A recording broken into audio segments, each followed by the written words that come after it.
សំណួរដ៏ធំប្រចាំសតវត្សដែលសូម្បីតែអ្នកវិទ្យាសាស្ត្របច្ចុប្បន្នក៏ពិបាកនៅក្នុងការរកចម្លើយឲ្យទទួលយកបានគ្រប់គ្នាតើចក្រវាឡមានព្រំដែនឬទេ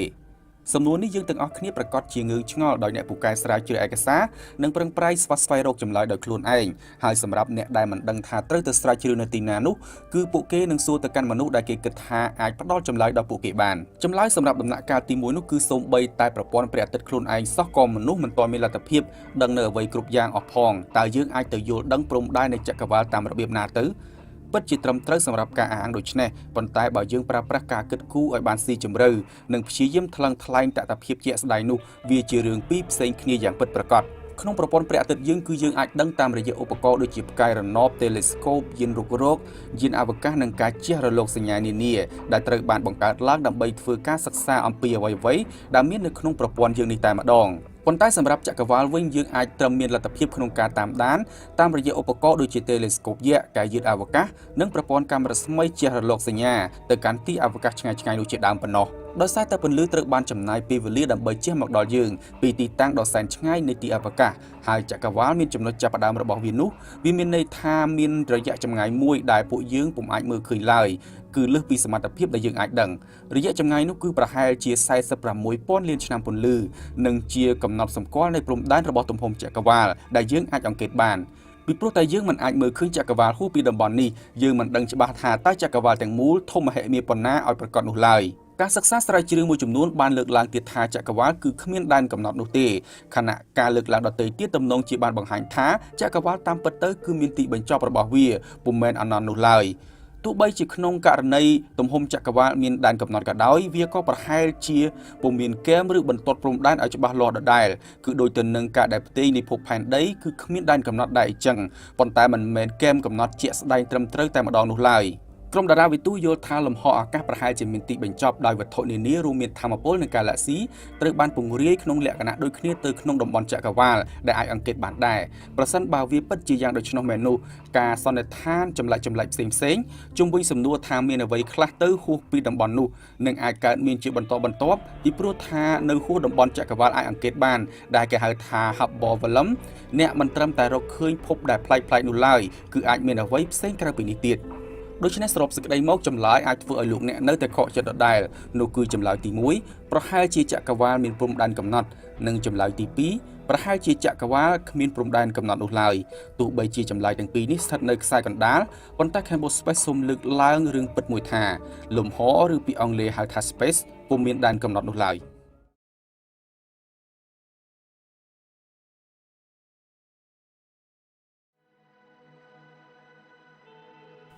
ទ្រឹស្ដីពហុចក្រវាឡឬ multiverse កាលពីវីដេអូមុនយើងបានចោទជាសំណួរទៅកាន់អ្នកទាំងអស់គ្នាថាតើចក្រវាឡមានព្រំដែនឬទេហើយពេលនោះចម្លើយគឺនៅតែមានភាពស្រពិចស្រពិលនៅឡើយរវាងហេតុផលជាច្រើនដែលបានលើកយកមកបញ្ជាក់ថាចក្រវាឡតាមពិតទៅគឺមានព្រំដែននិងចក្រវាឡគឺមិនមានព្រំដែននោះឡើយ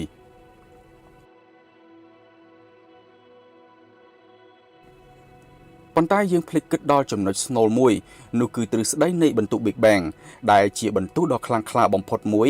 កាលពី 13.8 លានឆ្នាំមុនដែលបានបង្កើតចេញជាកាឡាក់ស៊ីរាប់លាននៅក្នុងចក្រវាឡមួយដែលអណ្ដែតនៅក្នុងទីអវកាស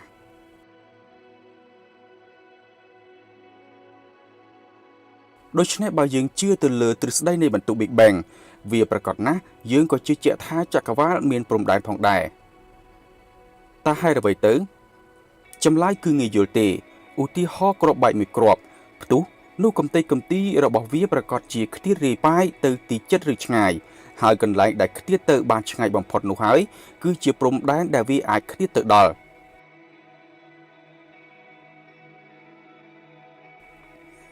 ដូច្នេះវាមិនខុសពីបន្ទុក Big Bang នោះឡើយកំទេចកំទីដែលជាកញ្ចុំផ្កាយឬកាឡាក់ស៊ីដែលបានខ្ទាតចេញទៅបង្កើតរូបរាងនៅឆ្ងាយជាងគេបំផុតនោះហើយគឺជាព្រំដែនរបស់ចក្រវាឡឬដែលភាសាអង់គ្លេសហៅថា universe ចុះបើចូលមកដល់ការអះអាងថ្មីមួយទៀតនោះគឺទ្រឹស្ដី multiverse ឬពហុចក្រវាឡតើវាស្មើនឹងការអះអាងថាចក្រវាឡមានលើសពីមួយតើអាចទៅរួចដែរឬទេចំពោះការលើកឡើងនេះ ជុំវិញការងឿងឆ្ងល់នេះសារព័ត៌មាន Business Insider ប្រចាំចក្រភពអង់គ្លេសបានឆ្លៀតឱកាសជជែកគ្នាជាមួយតារាវិទូលោក Stuart Clark ដែលជាអ្នកនិពន្ធនៃសៀវភៅវិទ្យាសាស្ត្រ Unknown Universe អំពីទ្រឹស្ដី Multiverse លោក Clark បានលើកឡើងថាចំណោទបញ្ហាជាច្រើននៅក្នុងផ្នែករូបវិទ្យាក៏ដូចជាតារាសាស្ត្រនឹងអាចត្រូវដោះស្រាយបានប្រសិនបើមានវត្តមានចក្រវាឡផ្សេងទៀតក្រៅចក្រវាឡរបស់យើងឬដែលយើងទើបតែឮថ្មីៗនេះហៅថាពហុចក្រវាឡ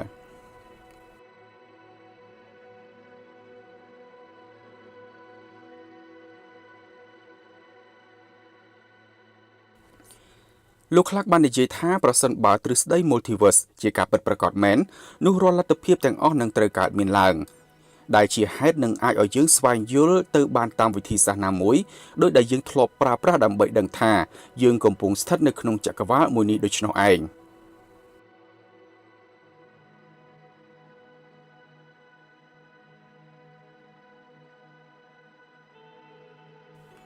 ចម្ងល់សំខាន់ដទៃទៀតរួមមានដូចជានៅពេលដែលតារាវិទូនាំគ្នាប្រឹងឆ្លោះមើលកាត់លំហអវកាសដ៏ល្ហល្ហេវពួកគេបានមើលឃើញឆ្ងាយតាមដែលអាចទៅរួចប៉ុន្តែតើមានអ្វីផ្សេងទៀតនៅហួសពីដែនចក្រវាឡមួយនេះដែរឬអត់តើមានទីឋានដទៃក្រៅពីចក្រវាឡយើងដែរឬទេដូចជាចក្រវាឡផ្សេងទៀតជាដើមក្រៅពីនេះទៀតដូចជានៅពេលអ្នកវិទ្យាសាស្ត្រចាប់ផ្ដើមចាប់អារម្មណ៍លើទ្រឹស្ដីផ្សេងៗដើម្បីព្យាយាមច្របាច់បញ្ចូលការយល់ដឹងរបស់យើងអំពីកម្លាំងទំនាញជាមួយនឹងកម្លាំងធម្មជាតិដទៃទៀតនោះ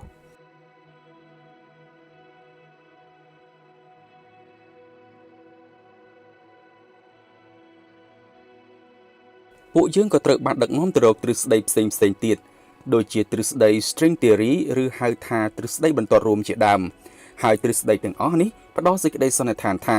ការលើកឡើងពីទ្រឹស្ដីពហុចក្រវាឡអាចជាការពិត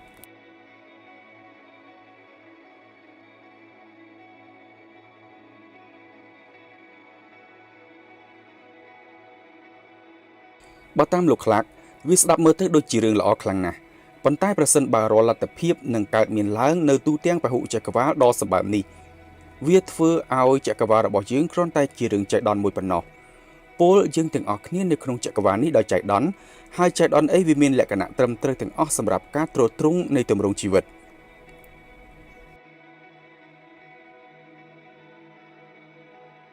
ដូច្នេះហើយពុំមានអ្វីមួយចែងច្បាប់រូបវិទ្យាដែលបង្កប់បញ្ជាពួកយើងនៅក្នុងចក្រវាឡប្រកបដោយរបៀបរៀបរយនេះឡើយ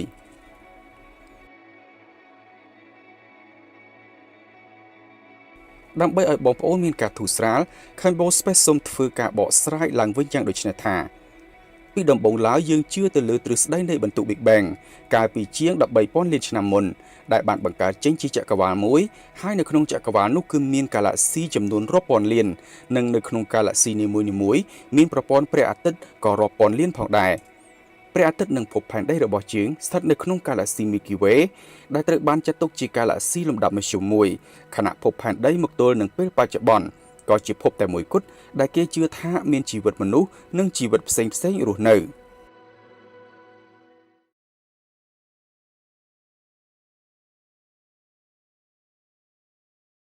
សូមគោរពនិងជម្រាបសួរបងប្អូនអ្នកគាំទ្រ Campbell Space ទាំងអស់គ្នាថ្ងៃនេះយើងមកស្វែងយល់ប្រធានបទមួយ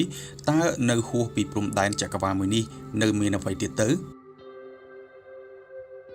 នេះជាសំណួរដែលមនុស្សជាច្រើនបានជជែកសួររួចមកហើយព្រោះពួកគេចង់បានចម្លើយឲ្យពិតប្រាកដអំពីការចាប់កំណើតដំបូងនៃចក្រវាឡឬជាពិសេសគឺការចាប់ផ្ដើមកំណត់ពេលវេលាដំបូងដែលក្រោយមកទៀតនាំឲ្យកើតចេញជាប្រព័ន្ធព្រះអាទិត្យភពផែនដីនិងជីវិតគ្រប់យ៉ាងដូចបច្ចុប្បន្ននេះតើហួសពីព្រំដែនចក្រវាឡមានអ្វីទៀតតើនៅហួសពីផែនទីដែលយើងគូសវាគឺជាអ្វីសំណួរទាំងពីរនេះអាចត្រឹមសួរបែបនេះវិញថាហួសពីព្រំដែនចក្រវាឡមួយនេះតើនៅមានអ្វីទៀតទៅសម្រាប់ចម្លើយដែលតារាវិទូអន្តរជាតិអាចឆ្លើយបាននោះគឺប្រកបណាស់វាជារឿងស្មុគស្មាញដើម្បីឆ្លើយតបឲ្យបានពេញលេញចំពោះសំណួរខាងលើនេះយើងត្រូវស្វែងយល់ឲ្យបានច្បាស់សិនចំពោះពាក្យថាចក្រវាឡឬជាភាសាអង់គ្លេសហៅថា universe ដែលយើងហៅបានថាសកលនោះប្រសិនបើអ្នកធ្វើការបកស្រាយពាក្យ universe នេះឲ្យចំតែម្ដងនោះគឺវាសំដៅទៅលើអ្វីៗគ្រប់យ៉ាងដែលមានវត្តមាននៅក្នុងទីអវកាសនិងពេលវេលាទាំងអស់ដូច្នេះវាក៏មានន័យថាគ្មានអ្វីផ្សេងក្រៅពីចក្រវាឡនេះទៀតផងដែរ ទោះបីជាអ្នកធ្លាប់គុណគូអំពីទំហំនៃចក្រវាឡដែលអាចទៅរួចហើយក៏នឹកគិតបន្ថែមទៀតទៅដល់អ្វីដែលអាចមានតទៅទៀតនៅហួសពីព្រំដែនចក្រវាឡដូច្នេះតំបន់ដែលហួសទៅហើយក៏ត្រូវបានចាត់ចូលទៅក្នុងឈ្មោះថាចក្រវាឡឬក៏ Universe នោះដដែលទោះបីជាចក្រវាឡនេះពិបាកនឹងកំណត់ទ្រង់ទ្រាយច្បាស់ឬក៏មានឈ្មោះដែលបញ្ជាក់អំពីមុខភាពតែហើយក្តីក៏វានៅតែត្រូវបានចាត់ទុកជាវត្ថុមួយហើយវត្ថុនោះគឺតំណាងឲ្យវត្ថុគ្រប់យ៉ាងទាំងអស់នៅក្នុងវាដូច្នេះវានៅតែមានន័យនិងមានឈ្មោះថាចក្រវាឡដដែលប្រសិនបើចក្រវាឡមានទំហំមួយដែលមិនអាចវាស់វែងអស់នោះអ្នកក៏មិនចាំបាច់ត្រូវបារម្ភអំពីវានោះដែរចក្រវាឡពិតជាធំធេងគ្មានទីបំផុតដូច្នេះគ្មានពាក្យថាក្រៅពីចក្រវាឡដែលយើងត្រូវលើកយកមកនិយាយនោះឡើយជាការពិតណាស់យើងអាចនិយាយបានបែបនេះថាចក្រវាឡហួសពីកន្លែងដែលយើងអាចអង្កេតឃើញចក្រវាឡគឺគ្រាន់តែមានវ័យចំណាស់ខ្លាំងហើយពន្លឺគ្រាន់តែធ្វើដំណើរលឿនបំផុតប៉ុណ្ណោះដូច្នេះនៅក្នុងប្រវត្តិនៃចក្រវាឡយើងមិនបានទទួលពន្លឺពីគ្រប់កាឡែស៊ីនីមួយៗឡើយទំហំនៃចក្រវាឡទាំងមូលដែលយើងអាចសម្លឹងទៅដល់និងគណនាបាននាពេលបច្ចុប្បន្ននេះគឺមានមុខកាត់ជាង 90,000 លានឆ្នាំពន្លឺដែលចម្ងាយ1ឆ្នាំពន្លឺស្មើនឹង 9.46 trillion គីឡូម៉ែត្រដូច្នេះសរុបសេចក្តីមកនៅហួសពីព្រំដែននៃចក្រវាឡដែលយើងបានអង្កេតទៅដល់គឺអាចជាពពួកកាឡែស៊ីនិងផ្កាយបន្ថែមទៀតប៉ុណ្ណោះប៉ុន្តែចុះបើហួសពីបណ្ដុំនៃផ្កាយនិងកាឡែស៊ីទាំងនោះទៀតតើនៅមានអ្វីទៀតចម្លើយគឺពិតជាពិបាកនៅក្នុងការប្រាប់ខ្លាំងណាស់ឥឡូវនេះយើងចូលមកកាន់ចំណុចដែលគួរគិតពិចារណាចំនួន2ទី1ករណីដែលចក្រវាឡមានរាងកោងក្រុមអ្នកវិទ្យាសាស្ត្រមិនទាន់ច្បាស់នោះទេថាតើចក្រវាឡពិតជាធំឬក៏ធំហេតុមានមែនតើនោះដើម្បីវាស់ទំហំចក្រវាឡក្រុមតារាវិទូបានក្រឡេកមើលទៅលើភាពកោងរបស់វាជំនួសវិញខ្សែកោងធរណីមាត្រនៅលើជញ្ជីងធំនៃចក្រវាឡប្រាប់យើងអំពីរូបរាងទាំងមូលរបស់វាប្រសិនបើចក្រវាឡមានរាងធរណីមាត្រសំប៉ែតដ៏ឥតខ្ចោះនោះវាគ្មានដែនកំណត់តែប្រសិនបើវាកោងដូចជាផ្ទៃផែនដីនោះវាមានដែនកំណត់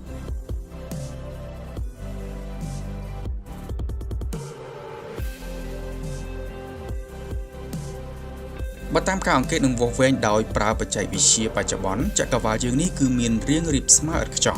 ត្រង់ចំណុចនេះអ្នកប្រហែលជាគិតថាចក្រវាឡគ្មានដែនកំណត់ប៉ុន្តែចូលគុំតាន់គិតងាយៗបែបនេះពេកទោះបីជាក្នុងករណីដែលចក្រវាឡមានសភាពរាបស្មើឬសំប៉ែតក៏ដោយក៏ចក្រវាឡមិនមែនធំដល់ថ្នាក់គ្មានដែនកំណត់នោះដែរ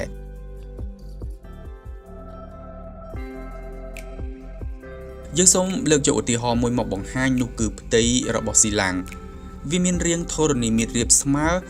ហើយព្រោះតែខ្សែបន្ទាត់ស្របគ្នាដែលត្រូវបានគូសនៅលើផ្ទៃរបស់វានៅតែមានលក្ខណៈស្របនោះយើងអាចមើលឃើញថាទំហំរបស់វាគឺមានដែនកំណត់វាក៏អាចដូចគ្នាទៅនឹងចក្រវាឡនេះដែរ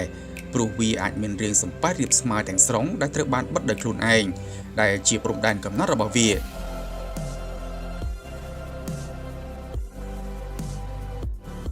ប៉ុន្តែទោះបីជាចក្រវាឡមានដែនកំណត់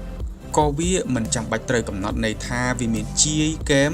ឬក៏អ្វីហួសពីវាទៀតនោះឡើយអាចថាវិមាត្រចក្រវាឡដ៏ធំធេងរបស់យើងត្រូវបានបង្កប់នៅក្នុងសំណង់ដ៏ធំធេងឬពហុវិមាត្រណាមួយ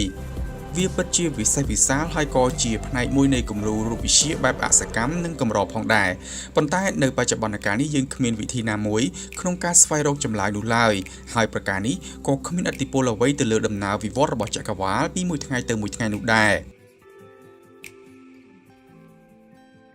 ខ្ញុំគិតថានេះជាការជំរុញឲ្យគ្រប់គ្នាប្រឹងជឿទាំងឈឺក្បាលប៉ុន្តែបើទោះបីជាចក្រវាឡនេះមានទំហំកំណត់មួយក្តីក៏វាមិនចាំបាច់ត្រូវឲ្យយើងគិតថាចក្រវាឡកំពុងស្ថិតនៅក្នុងអ្វីមួយទៀតឬកំពុងបង្កប់នៅក្នុងខ្លួនអ្វីមួយនោះដែរចំណុចទី2បញ្ហាលើផ្នែកទស្សនៈ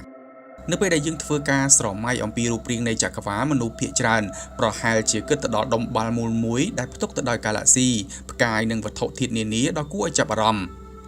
អ្នកប្រកាសជាគិតថាយើងអាចមើលចក្រវាឡពីទីខាងក្រៅដូចម្ដេចមិនខុសពីអវកាសយានិកដែលស្ថិតនៅក្នុងគម្លាតដ៏ត្រឹមត្រូវមួយក្នុងទីអវកាសហើយសម្លឹងមកមើលភពផែនដីវិញនោះឡើយប៉ុន្តែចក្រវាឡនេះមិនចាំបាច់ត្រូវមានទស្សនវិស័យពីខាងក្រៅណាមួយដើម្បីបញ្ជាក់ថាវាពិតជាមានវត្តមាននោះឡើយចក្រវាឡគឺជាភាពសាមញ្ញមួយចក្រវាឡមានវត្តមានដោយខ្លួនឯងដោយមិនត្រូវការឲ្យមានការគិតថា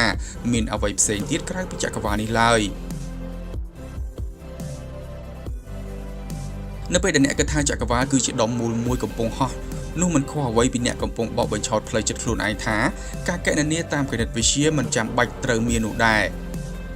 យ៉ាងណាក៏ដោយការនិយាយពាក្យថាចក្រវាលនោះគឺសំដៅទៅលើចក្រវាលតែមួយនោះឯងដោយគ្មានអ្វីក្រៅពីនេះទៀតឡើយវាហាក់ដូចជារឿងមួយដែលមិនអាចទៅរួចហើយវាក៏ប្រៀបបីដូចជាអ្វីដែលយើងកំពុងនិយាយថាគ្មានអ្វីសោះនៅក្នុងភាពទទេដែលនោះពិតជាអ្វីដែលមិនត្រូវបានកំណត់នៅក្នុងផ្នែកគណិតវិទ្យាសោះតែម្ដងជាក់ស្ដែងទៅការសួរថាតើអ្វីទៅដែលស្ថិតនៅក្រៅចក្រវាលនោះគឺមិនខុសពីការសួរថាតើពណ៌ស្វាយបញ្ចេញសម្លេងអ្វីវាគឺជាសំណួរដែលមិនសមហេតុផលទេព្រោះអ្នកកំពុងព្យាយាមបញ្ចូលគ្នានៅទស្សនៈពីរដែលមិនពាក់ព័ន្ធគ្នាសោះប្រសិនបើការពន្យល់ទាំងឡាយខាងលើនេះនៅតែបង្កឲ្យមានការស្មុគស្មាញនិងភ័ន្តច្រឡំសូមកុំបារម្ភគំនិតជារួមនៃការអភិវឌ្ឍគណិតវិទ្យាបែបទំនើបគឺតម្រូវឲ្យមានឧបករណ៍ដែលអាចផ្ដល់ឲ្យយើងនូវសមត្ថភាពក្នុងការដោះស្រាយជាមួយទស្សនៈនានាដែលស្ថិតនៅហួសពីអ្វីដែលយើងអាចគិតទៅដល់ហើយនេះគឺជាថាមពលមួយក្នុងចំណោមថាមពលនានានៃសម័យទំនើបនេះនោះគឺវាអនុញ្ញាតឲ្យយើងសិក្សាអំពីអ្វីដែលយើងមិនអាចនឹកស្មានដល់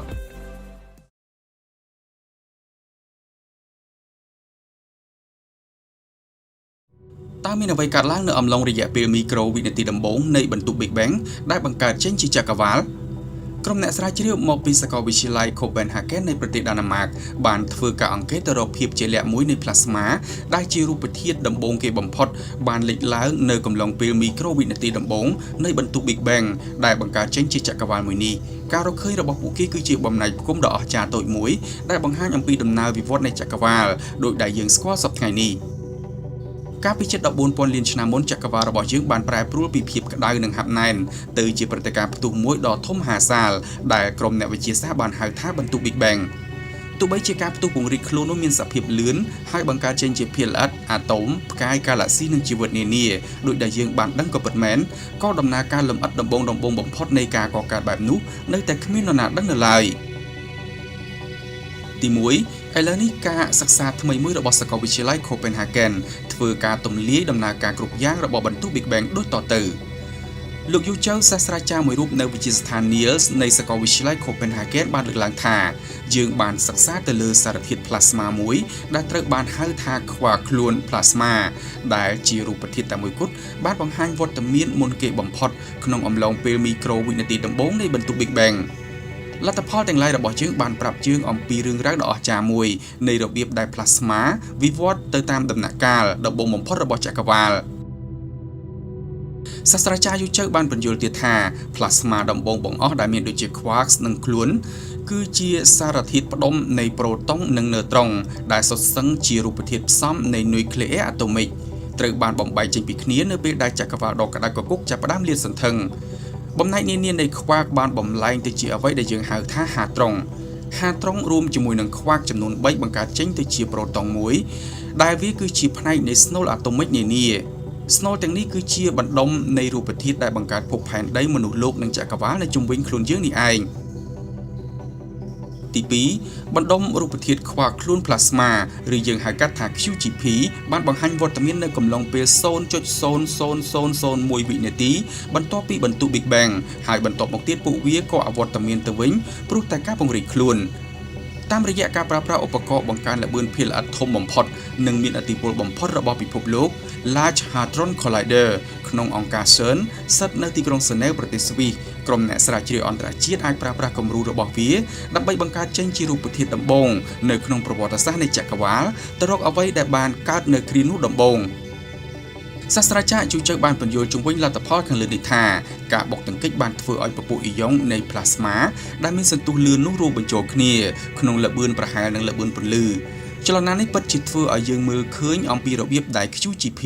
វិវត្តពីរូបធាតុខ្លួនឯងទៅជាស្នូលនៅក្នុងអាតូមនិងបណ្ដុំរូបធាតុទ្រទ្រង់ជីវិតនានាតែម្ដងបន្ថែមពីលើការប្រើប្រាស់ឧបករណ៍ Large Hadron Collider ដើម្បីពិសោធន៍ក្រុមអ្នកស្រាវជ្រាវក៏បានអភិវឌ្ឍក្បួនសម្រាប់ស្វែងរកចម្លើយមួយទៀតផងដែរដែលអាចធ្វើការវិភាគដឹងអំពីដំណើរពង្រីកនៃខ្លួនពពួកភាគល្អិតដែលត្រូវបានផលិតចេញកាន់តែច្រើននៅក្នុងខណៈពេលតែមួយហើយដែលវាមិនធ្លាប់អាចទៅរួចនោះឡើយពីមុនមកលទ្ធផលនៃការពិសោធន៍នេះបង្ហាញថា QGP ធ្លាប់ស្ថិតនៅក្នុងទម្រង់រាវយ៉ាងសកម្មហើយវាតែងតែបង្ហាញខ្លួនក្នុងទម្រង់ខុសប្លែកពីរូបធាតុផ្សេងទៀតតាមរយៈការផ្លាស់ប្ដូររូបរាងរបស់វាជាប្រចាំ សាស្ត្រាចារ្យយូជើបានបកស្រាយរឿងនេះទៀតថាអស់កាលជាយូរណាស់មកហើយក្រុមអ្នកស្រាវជ្រាវបានគិតថាផ្លាស្មាគ្រាន់តែជាទម្រង់មួយនៃឧស្ម័នតែប៉ុណ្ណោះប៉ុន្តែការវិភាគរបស់ជាងពីរនេះបញ្ជាក់អំពីចម្លើយប្រកបដោយការគណនានាំឲ្យចេញជារបបកំហើញចុងក្រោយដែលឧបករណ៍ Hadron Collider បានបង្ហាញថា QGP មានភាពសកម្មរស់រវើកហើយមានលក្ខណៈទន់រលោងដូចជាសារធាតុទឹកទិន្នន័យនានាបានបង្ហាញថាផ្លាស្មាមានការផ្លាស់ប្ដូររូបរាងរបស់វាទៅតាមពេលវេលាដែលលទ្ធផលពិសោធន៍នេះពិតជាបង្កការភ្ញាក់ផ្អើលខ្លាំងណាស់និងខុសប្លែកពីរូបធាតុផ្សេងទៀតដែលយើងស្គាល់និងពីអ្វីដែលយើងធ្លាប់បានរំពឹងទុកទី3មួយជំហានដើម្បីគិតទៅកាន់តែជិតការពិតអំពីបន្ទុក Big Bang ទោះបីជាវាមើលទៅហាក់ដូចជាព័ត៌មានលម្អិតដ៏តូចមួយនៅឡើយក្តីក៏វាកំពុងជួយយើងឈានមួយជំហានទៀតក្នុងការស្វែងយល់លើរូបធាតុផ្គុំមួយចំណែកនៃបន្ទុក Big Bang និងរបៀបដែលចក្រវាឡបានអភិវឌ្ឍនៅក្នុងកំឡុងមីក្រូវិនាទីដំបូងរាល់ការរកឃើញអ្វីមួយគឺប្រៀបបីដូចជាឥដ្ឋមួយដុំដែលជួយយើងឲ្យបង្កើនឱកាសក្នុងការស្វែងរកការពិតអំពីបណ្ដុំឥដ្ឋដែលផ្គុំចេញជាព្រឹត្តិការណ៍ Big Bang យើងបានចំណាយពេលប្រហែល20ឆ្នាំដើម្បីឲ្យដឹងថាខ្វះខ្លួនផ្លាស្មាឬ QGP បានបង្ហាញភាពសកម្មរស់រវើកមុនពេលដែលវាវិវត្តទៅជាហាត្រង់និងបណ្ដុំនៃរូបធាតុទ្រទ្រង់ជីវិតដូច្នេះចំណេះដឹងថ្មីរបស់យើងស្ដីពីដំណើរការផ្លាស់ប្ដូរឥរិយាបថនៃផ្លាស្មាគឺជារបបកំហើញដ៏សំខាន់សម្រាប់យើង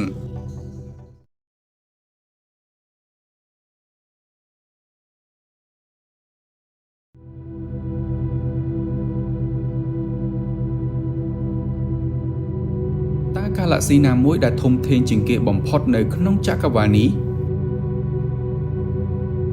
កាឡាក់ស៊ី Milky Way ដែលប្រព័ន្ធព្រះអាទិត្យនិងភពផែនដីរបស់យើងកំពុងជ្រកកោនមានអង្កត់ផ្ចិតប្រមាណ 157,700 ឆ្នាំពន្លឺ1ឆ្នាំពន្លឺស្មើនឹង 9.46 trillion គីឡូម៉ែត្រដែលស្ដាប់ទៅពិតជាធំធេងនិងមិនគួរឲ្យជឿនោះឡើយប៉ុន្តែនេះជាទំហំប្រកបដោយភាពប្រាកដនិយមមួយដែលយើងអាចជឿជាក់បានដោយយោងទៅលើវិធីសាស្ត្រនៃការវាស់វែងរយៈចម្ងាយនិងទំហំនៃវត្ថុអវកាសនានាបច្ចុប្បន្នប៉ុន្តែតើកាឡាក់ស៊ី Milky Way យើងពិតជាធំធេងជាងគេមែនឬទេ Milky Way មិនត្រឹមតែមិនធំដាច់គេហើយថែមទាំងមិនស្ថិតនៅក្នុងចម្ពោះកាឡាក់ស៊ីខ្នាតធំថែមទៀតយើងអាចចាត់ទុក Milky Way បានត្រឹមខ្នាតតូចជាមួយនឹងចំនួនផ្កាយសរុបប្រមាណ100ទៅ400ពាន់លានដួងដោយឡែកកាឡាក់ស៊ី Andromeda ដែលស្ថិតនៅជិត Milky Way បំផុតជាមួយនឹងគម្លាតពីគ្នាប្រមាណ 2.5 លានឆ្នាំពន្លឺត្រូវបានចាត់ទុកជាកាឡាក់ស៊ីធំបំផុតនៅក្នុងប្លុកជាមួយនឹង Milky Way ប៉ុន្តែវាអាចត្រូវបានចាត់បញ្ចូលទៅក្នុងកម្រិតបង្គួរប៉ុណ្ណោះនៅក្នុងចក្រវាឡជាមួយនឹងអង្កត់ផ្ចិតប្រមាណ 220,000 ឆ្នាំពន្លឺធំជាង Milky Way យើង2ដងចុះតើកាឡាក់ស៊ីណាមួយនៅក្នុងចក្រវាឡនេះដែលធំធេងជាងគេបំផុតហើយវាធំដល់កម្រិតណាដែរយោងតាមក្រុមតារាវិទូអន្តរជាតិកាឡាក់ស៊ីដែលធំជាងគេបំផុតនោះមានឈ្មោះថា IC1101 ជាមួយនឹងអង្កត់ផ្ចិត4លានឆ្នាំពន្លឺឯណោះវាជាកាឡាក់ស៊ីទោលមួយដែលមានចម្ងាយខ្ទង់ 1000 លានឆ្នាំពន្លឺពីផែនដីនិងត្រូវបានរកឃើញដំបូងនៅឆ្នាំ 1790 ស្ថិតនៅម្ដុំតារានិករ Virgo បើមើលពីលើផែនដីយើងទៅបន្ថែមពីលើនេះកាឡាក់ស៊ី IC1101 ស្ថិតនៅចំកណ្ដាលនៃបណ្ដុំកាឡាក់ស៊ី Abell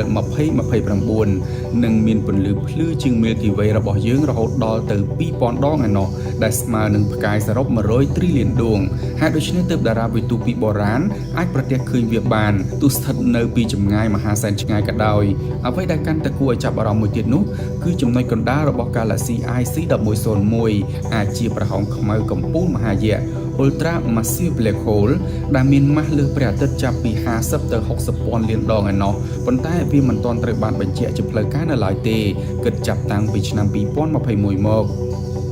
ដល់ឡែកកាឡាក់ស៊ីយក្សលំដាប់លេខ2មានឈ្មោះថា 3C 348ឬ Hercule A ជាមួយនឹងមុខកាត់ប្រមាណ 1.5 លានឆ្នាំពន្លឺស្ថិតនៅចម្ងាយ 2.1 ពាន់លានឆ្នាំពន្លឺពីផែនដីកាឡាក់ស៊ីយក្សលេខ3មានឈ្មោះថា A2261 BCG ជាមួយនឹងអង្កត់ផ្ចិត 1 លានឆ្នាំពន្លឺស្ថិតនៅចម្ងាយ 3,000 លានឆ្នាំពន្លឺពីផែនដីកាឡាក់ស៊ីយក្សលេខ4មានឈ្មោះថា ESO 30617ជាមួយនឹងមុខកាត់1 លានឆ្នាំពន្លឺស្ថិតនៅចម្ងាយ 500 លានឆ្នាំពន្លឺពីភពផែនដីនិងលេខ5មានឈ្មោះថា UGC 2885មានមុខកាត់832,000 ឆ្នាំពន្លឺស្ថិតនៅចម្ងាយ 313 លានឆ្នាំពន្លឺពីភពផែនដីជារឿងគួរឲ្យភ្ញាក់ផ្អើលដែល Andromeda ស្ ថិតនៅលេខរៀងទី10នៃចំពោះកាឡាស៊ីធំបំផុតរបស់ចក្រវាឡនេះទោះជាយ៉ាងណាក៏ដោយចូលបងប្អូនចងចាំថាទិន្នន័យគ្រប់យ៉ាងដូចបានជម្រាបជូនខាងលើនេះគឺត្រូវបានគិតតែនៅក្នុងបរិវេណនៃចក្រវាឡដែលមនុស្សលោកយើងមានសមត្ថភាពអាចអង្កេតទៅដល់ប៉ុណ្ណោះដែលជាភាសាអង់គ្លេសហៅថា observable universe ដែលស្មើនឹងកាំប្រវែង 46.5 ពាន់លានឆ្នាំពន្លឺដោយយកផែនដីជាចំណុចកណ្ដាលឬស្មើនឹងអង្កត់ផ្ចិតជាង 93 ពាន់លានឆ្នាំពន្លឺមួយវិញទៀតកម្រិតនៃទំហំកាឡាស៊ីខាងលើនេះមិនមែនរាប់ទៅលើចំនួនតែម្ដងឡើយតែទៅលើចម្ពោះនិងកម្រិតទំហំជាចង្កោមប៉ុណ្ណោះព្រោះចំនួនកាឡាស៊ីនៅក្នុងចក្រវាឡនេះមានច្រើនអនេកពេកក្រៃ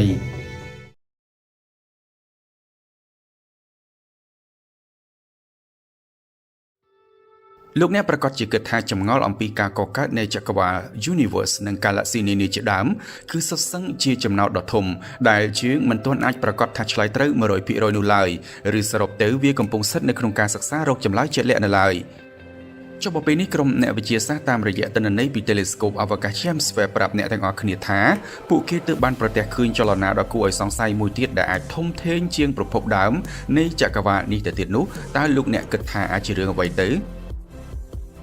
ការសិក្សាថ្មីមួយដែលប្រើប្រាស់ទិន្នន័យពី Telescope អវកាស James Webb បានបង្ហាញថាភាគច្រើននៃ Galaxy ដែលត្រូវបានសង្កេតឃើញនៅក្នុងចក្រវាឡដ៏ជ្រៅឬឆ្ងាយនោះគឺកំពុងវិលក្នុងទិសដៅដូចគ្នាបើនិយាយឲ្យលម្អិតជាងនេះគឺប្រហែល 2/3 នៃ Galaxy ដែលត្រូវបានសង្កេតដោយ James Webb ទាំងនេះកំពុងវិលស្របនឹងទ្រនិចនាឡិកាខណៈដែល 1/3 ទៀតវិញគឺវិលបញ្ច្រាស់ទ្រនិចនាឡិកាការរកឃើញថ្មីនេះកំពុងប៉ះទង្គិចទៅនឹងទ្រឹស្ដីអំពីចក្រវាឡបច្ចុប្បន្នដែលបានចែងថាចំនួននៃ Galaxy ទាំងដែលវិលស្របនឹងបញ្ច្រាស់ទ្រនិចនាឡិកានោះគួរតែមានចំនួនប្រហាក់ប្រហែលគ្នាជុំវិញបាតុភូតដែល James Webb ទើបបានសង្កេតឃើញថ្មីចំពោះចក្រវាឡនេះយើងអាចធ្វើការពន្យល់ដោយចែកចេញជាពីរចំណុចធំៗគឺទី1ការវិលនៃចក្រវាឡទៅតាមធម្មជាតិ Intrinsic Universal Rotationចំណុចនេះគឺចង់មានន័យថាចក្រវាឡនេះបានកកើតឡើងដោយមានសមាសភាពបង្កើតកម្លាំងរង្វិលដោយខ្លួនឯងវាស្របទៅនឹងទ្រឹស្ដីនានាអំពីប្រហោងខ្មៅនោះគឺ Black Hole Cosmology ឬអាចហៅថា Quasar Cosmology ដែលលើកឡើងថាចក្រវាឡដូចដែលយើងមើលឃើញនេះគឺកំពុងស្ថិតនៅក្នុងប្រហោងខ្មៅមួយហើយប្រហោងខ្មៅនោះកំពុងស្ថិតនៅក្នុងចក្រវាឡមួយទៀតដែលជាមេធំរបស់ចក្រវាឡយើងសប្តាហ៍ថ្ងៃ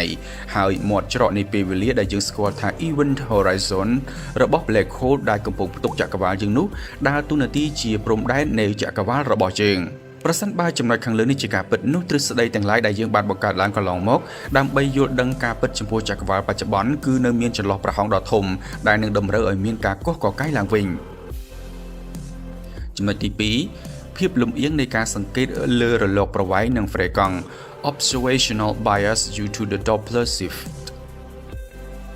ត្រង់ចំណុចនេះគឺយោងទៅលើបញ្ហាបច្ចេកទេសផងនិងធម្មជាតិផងសម្រាប់បញ្ហាបច្ចេកទេសគឺសំដៅទៅលើសមត្ថភាពរបស់ Telescope គ្រប់ប្រភេទដែលមនុស្សបានប្រើប្រាស់ដើម្បីសង្កេតចក្រវាឡខណៈបញ្ហាធម្មជាតិវិញគឺទៅលើភាពរង្វិលនៃ Galaxy Milky Way របស់យើងផ្ទាល់ការវិលរបស់ Galaxy Milky Way បូករួមនឹងការប្រែប្រួលនៃរលកប្រវែង wavelength ឬ ហ្វ្រេកង់នៃពន្លឺ Galaxy នានាមកពីចម្ងាយយើងហៅជាពាក្យបច្ចេកទេសថា Doppler shiftតែងតែធ្វើឲ្យ Galaxy នានាដែលវិលក្នុងទិសដៅបញ្ច្រាស់ពី Milky Way នោះបញ្ចេញពន្លឺខ្លាំងជាងបណ្ដា Galaxy ដែលវិលស្របបាតុភូតខាងលើនេះទំនងជាបានជំរុញឲ្យយើងសង្កេតឃើញ Galaxy ក្នុងចំនួនលំអៀងគ្នាច្រើនរវាង Galaxy ដែលវិលស្របទ្រនិចនាឡិកានិងបញ្ច្រាស់ទ្រនិចនាឡិកាប្រសិនបើចំណុចទី2នេះជាបញ្ហាមែននោះនឹងតម្រូវឲ្យយើងសិក្សាឡើងវិញពីវិធីសាស្ត្រក្នុងការគណនា Galaxy ឆ្ងាយៗនៅក្នុងចក្រវាឡជ្រៅៗជាថ្មីយ៉ាងណាក៏ដោយនេះមិនមែនមានន័យថា James Webb បានសង្កេតឃើញដោយផ្ទាល់នៅចម្ងល់ខាងលើនេះឡើយតែក្រុមអ្នកវិទ្យាសាស្ត្រទៅវិញទេដែលបានយកទិន្នន័យពី James Webb ទាំងនោះមកវែកញែករហូតកាត់ចេញជាចម្ងល់ដ៏ធំដើម្បីស្វែងរកចម្លើយទៅថ្ងៃមុខគូបញ្ជាក់ថានៅមុនការសង្ស័យពីចំណុចខាងលើនេះត្រូវបានលើកឡើងក្រុមអ្នកវិទ្យាសាស្ត្រតាមរយៈ James Webb ក៏ធ្លាប់បានបង្កើតចម្ងល់ធំមួយផ្សេងទៀតចំពោះទ្រឹស្ដីចក្រវាឡបច្ចុប្បន្ននេះផងដែរនោះគឺចក្រវាឡរបស់យើងទំនងជាកំពុងពង្រីកខ្លួនលឿនជាងការព្យាករណ៍ពីមុនហើយ Galaxy នានាបានកកើតឡើងយ៉ាងឆាប់រហ័សនិងក្នុងទំហំធំបន្ទាប់ពីព្រឹត្តិការណ៍ Big Bang លើសពីការគិតរបស់យើងទៅទៀត